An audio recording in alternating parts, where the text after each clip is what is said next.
This new data source allows us to answer questions that previously were really just matters of stories or speculation. Let me give you an example of the type of question that we can now answer because we have this nationally representative longitudinal data set that tracks older adults from across their life for year after year. So for example, one of the questions that had come up from time to time is whether or not nonprofits should pursue trying to encourage these gifts in wills because of the fear that charitable bequest planning might cannibalize current giving. In other words, the question is, does charitable giving or charitable planning in the will, does it lead to people being more likely to say, oh, well, I don't donate now because I actually put a gift in my will, and so I don't have to give anymore because you all are going to get a gift eventually. Now, this is a concern because, you've got people running charities who say, we need the money now, and if getting into somebody's will is just going to give them an excuse to quit donating, well, we don't want that because we need the money now. I mean, I'm the director of development today, or I am the executive director today. I need the money right now, and it's fine if it's going to come in 20 years from now, but if it messes with our current giving, then I don't want to do that at all. So these were just issues that were really matters of speculation before, but now we can actually answer them. How do we answer them? Well, because this is a longitudinal data set, we can actually look at how things change over the years. So what we're looking at here is these are people who started out in the health and retirement study reporting that they had no charitable component in their estate plan, okay? And then they switched and they added a charitable component to their estate plan. And so what this is doing is it's tracking what was their current charitable giving before they added the charitable component to their estate plan, and what was the charitable giving after they added the charitable component to their estate plan. And just to make this a little bit easier to read, let me add some numbers to that.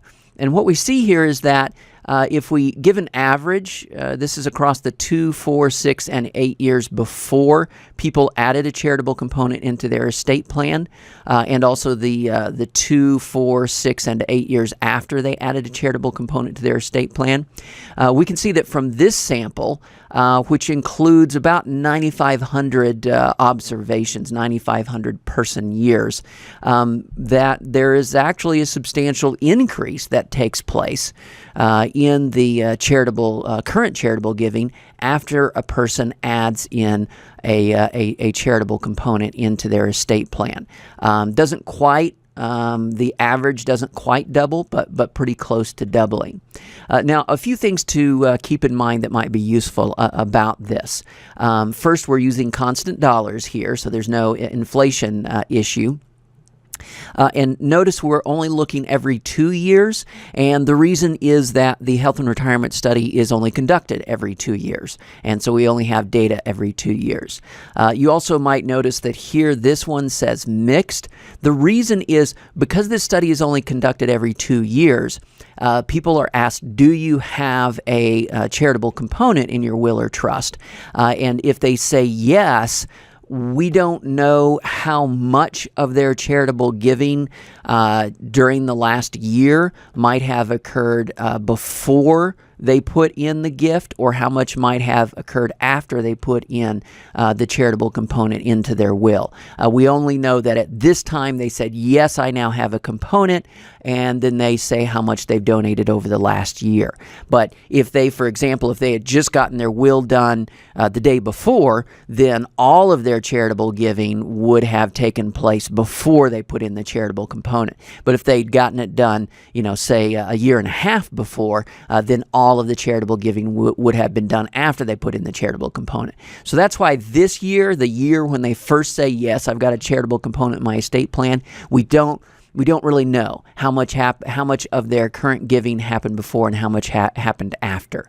But here we know this is 2 years after they first told us they have a charitable component in their estate plan, and of course here we see that this is 2 years before they told us. Now, a couple of different things that I'll mention here.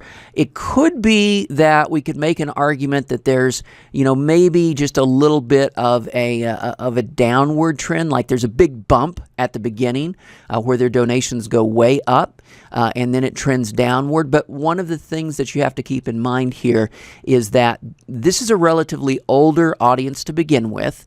Again, this is representative of the over 50 population. But that's actually a bit of an oversimplification. This survey is representative of the over 50 population in, for example, 1998.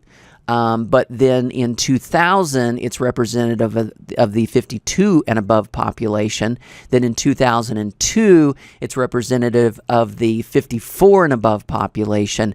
And then in the next survey year, they bring in a younger cohort, so it's once again representative of the 50 and above population. So because of that, we're dealing with a population that is definitely over 50, but because it is, it includes everybody across the whole lifespan, you're talking about a lot of people in their 60s, 70s, 80s, 90s, and even beyond. Well, charitable giving in general tends to, the propensity to make charitable gifts tends to peak right around age 76, and then it drops after that. So if you've got this older age group, and by this point, you can see how the years are starting to stack up. If a person's been in this group the whole way through, this is 16 years, they may actually be naturally declining in their charitable giving, having nothing to do with that charitable estate component being put in. So again, I wouldn't make too much of this going down a little bit, but one argument for what's happening here is essentially once people treat a charity like a family member, which is kind of what it's like when you go ahead and you put a charity into a will or trust document. I mean, typically we only put family members in those. You put a charity in there, that's a pretty high level of commitment.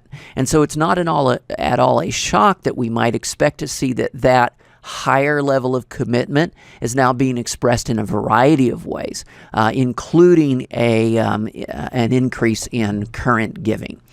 So this, if nothing else, this gives a sense that the argument about cannibalization, this idea that, I don't give now because I added a gift into my will, I think we can say this is pretty strong evidence that we do not see cannibalization, right? There's no sort of drop that's happening that this average is dropping down here, and we see instead a pretty substantial increase. So that's just an example of the kind of stuff that we can do because we're tracking the same people year after year, and we can see what their behavior is like. So let's now really start jumping into a bunch of the results.